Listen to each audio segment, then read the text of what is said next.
The thing that really impressed me was just how well New Zealanders responded to the emergency that we faced. I wasn't confident that we were going to comply as well as we did.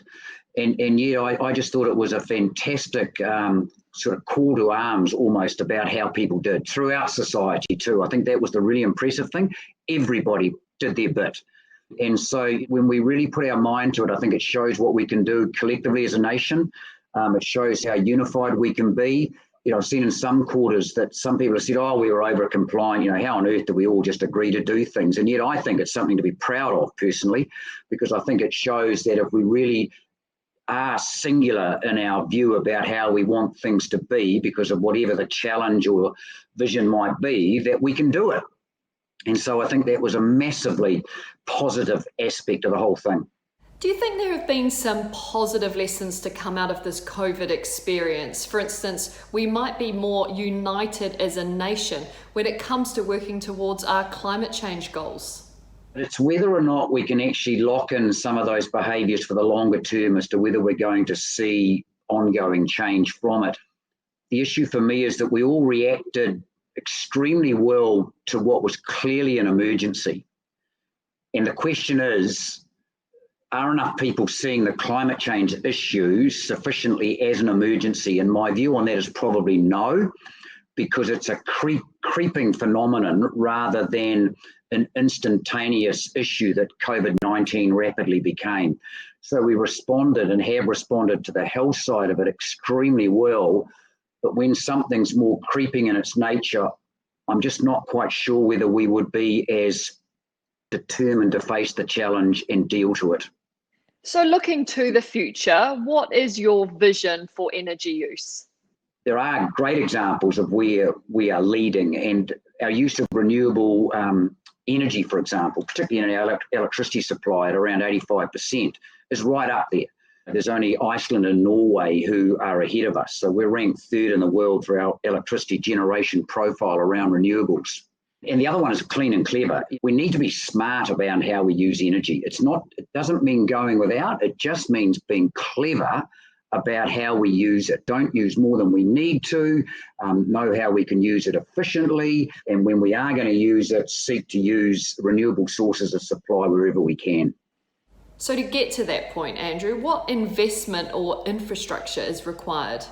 Wind has got a major cost advantage, and that's why you see the investment occurring in new wind generation, and globally you see it with solar. I think a lot of people query, as I do, whether large-scale solar is ever going to have the cost benefit in the New Zealand context, just because of the price of our land, for example, and some of those issues, and perhaps some of the sunshine hours that other parts of the world have that are better than ours, and particularly 365 days a year, opposed to our more seasonal natures of it. What would you like to see happen over the next year as part of our COVID-19 response? We need to make sure that as we invest now, we invest not only from a COVID recovery perspective in terms of jobs and economic activity, but also the transition to a low carbon future. And are you optimistic? Are we moving in the right direction? Cautiously optimistic. And I say that because I lived in Christchurch during the earthquakes in 2011, and I saw a lot of ambition at that stage to rebuild better. And I don't think we achieved anything like what was possible there. I know that there were some reasons for that, and I think there is potentially some things to our advantage out of the post-COVID scenario, but it won't just happen through a desire. It needs to be quite deliberate, and therefore we need to be quite deliberate about it, or we'll look back in 5 years' time and say that was an absolute missed opportunity. If you could set a new course for New Zealand, what would your priorities be? And if I look at some of the deep-seated issues that we've still got in our society now around housing, around levels of poverty, and particularly child poverty, around even some aspects of our health system, that, we all know that problems exist, that they need to be addressed, but that we're struggling to make the progress that we'd like to. If we had the same level of determination and commitment as a nation to those sort of issues, that would be just a fantastic residual outcome of the experience that we've been through. If you could change one thing, what would it be?